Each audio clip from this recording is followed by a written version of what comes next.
반갑습니다. 오늘의 말씀은 잠언 12장 18절 말씀입니다. 칼로 찌른 같이 함부로 말하는 자가 있거니와 지혜로운 자의 혀는 양약과 같으니라. 아멘. 8월 우리가 훈련하는 품성은 존중입니다. 이 시대에 이러한 존중의 훈련은 더욱 귀하다는 생각을 합니다.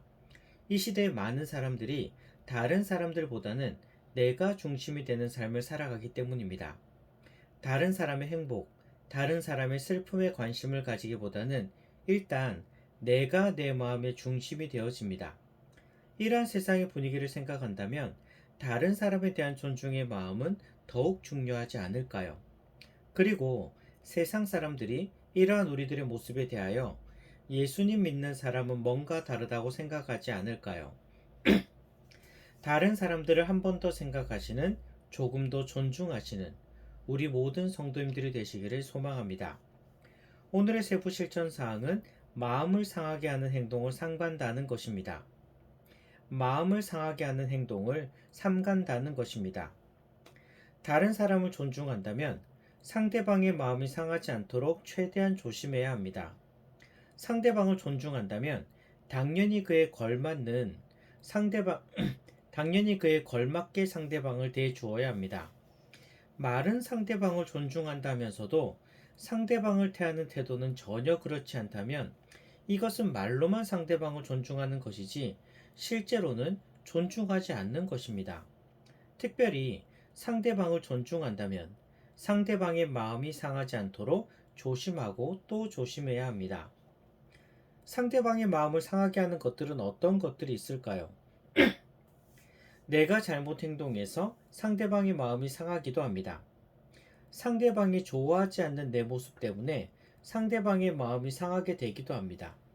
하지만 오늘은요, 말에 대해서 함께 고민해 보려 합니다. 상대방의 마음을 상하게 하는 가장 큰 이유 중에 하나가 내가 상대방에게 하는 말 때문에 상대방의 마음이 상처받는 경우가 많기 때문입니다. 말은 내가 생각하는 것보다 훨씬 더 큰 힘을 가지고 있습니다. 말 한마디 잘못해서 전쟁이 일어나기도 하고 반대로 말 한마디 지혜롭게 해서 전쟁을 막기도 하지 않겠습니까? 그만큼 말이라고 하는 것은 굉장한 힘을 가지고 있습니다. 오늘 말씀을 보시기 바랍니다. 말에 대하여 두 가지 상반된 모습을 보여주고 있습니다. 첫 번째는 칼로 찌르는 듯한 말에 대하여 말씀하고 있고 또 하나는 양약과 같은 지혜로운 말에 대하여 말씀하고 있습니다. 그렇습니다. 내가 하는 말로 인해서 다른 사람을 칼로 찌른과 같이 심한 상처를 줄 수도 있고, 그렇습니다. 내가 하는 말로 인해서 다른 사람을 칼로 찌른과 같이 심한 상처를 줄 수도 있고, 반대로 내 말이 상대방의 마음에 양약과도 같을 수 있다는 것입니다. 나는 과연 어떤 말을 할까요? 상대방을 찌르는 말을 합니까? 아니면 양약과 같은 덕을 세우는 말을 하게 될까요? 적지 않은 사람들이 말로써 다른 사람의 마음을 후벼 파는 경우가 많습니다. 촌철살인이라는 말이 있습니다. 말을 정말 조리 있게 잘한 사람을 보면서 저 사람 말은 참 촌철살인 같다라는 이야기를 많이 합니다. 실제로 어떤 상황에 대하여 촌철살인 같은 말을 들으면서 참 마음 시원하게 말 잘한다. 그래 맞다. 저게 정답이다. 라고 느끼지 않습니까? 그런데 이 촌철살인 같은 말이 상대방을 향할 때 이건 득이 되기도 하고 오히려 상처가 되기도 합니다. 촌철살인의 뜻이 무엇인지를 찾아봤습니다. 한치의 쇠붙이로도 사람을 죽일 수 있다는 뜻으로 간단한 말로 남을 감동시킬 수도 있고 반대로 남의 약점을 찌를 수도 있음을 이르는 말을 촌철살인이라고 합니다. 그렇습니다. 상대방을 향한 촌철살인과 같은 말은 상대방을 감동시킬 수도 있고 반대로 약점을 찔러 큰 상처를 줄 수도 있는 것입니다. 내가 말한 그 말에 대하여 상대방이 잘 받아들여 돌아보고 고치게 되어진다면 그 사람에게 큰 유익이 될 것입니다.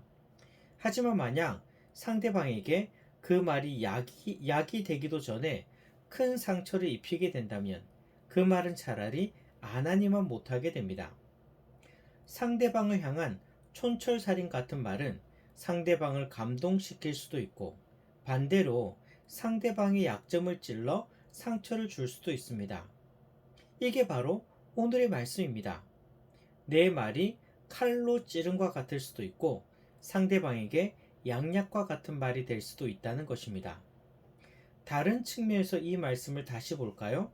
상처라는 관점에서 이 말씀을 봅시다. 내 말이 칼로 찌른과 같아서 다른 사람들에게 큰 상처를 남길 수도 있고 반대로 내 말이 양약과 같아서 상대방의 상처를 낫게 해줄 수도 있습니다. 어떤 말은 상처를 남기고 반대로 어떤 말은 상처를 낫게 하는 것입니다. 과연 나의 말은 상처를 남기는 말일까요? 아니면 상처를 치유해주는 말일까요? 물론 우리는 다른 사람들에게 말하면서 이렇게 자기 정당화를 합니다. 이건 저 사람을 위해서 하는 말이야. 라고 말이죠. 저 사람도 좀 알아야 된다는 것입니다. 말 안 하면 모른다는 것입니다. 저 사람도 알고 고쳐야 한다는 것이죠. 그래서 나는 그 사람을 위해서 이 말을 했다는 것입니다. 그런데 정말 그 사람을 위한다면 그 사람의 잘못된 행동을 고쳐주려는 마음도 있겠지만 반대로 그 사람을 정말 위한다면 그 사람이 상처받는 것에 대해서도 조심해야 하는 것입니다. 만약 꼭 말해야 되는 경우라면 정말 조심스럽게 다시 생각하고 또 생각해서 그 사람이 상처를 되도록 받지 않도록 이야기해야 하는 것입니다. 그리고 나쁜 감정을 담지 말고 정말 그 사람을 위해서 이야기해야 할 것입니다. 이것이 상대방을 위하는 것이며 존중하는 것입니다. 내 말로 사람들을 상처 주는 것이 아니라 오히려 상처를 치유해 줄 수 있는 말을 하시는 성도님들이 되시기를 소망합니다.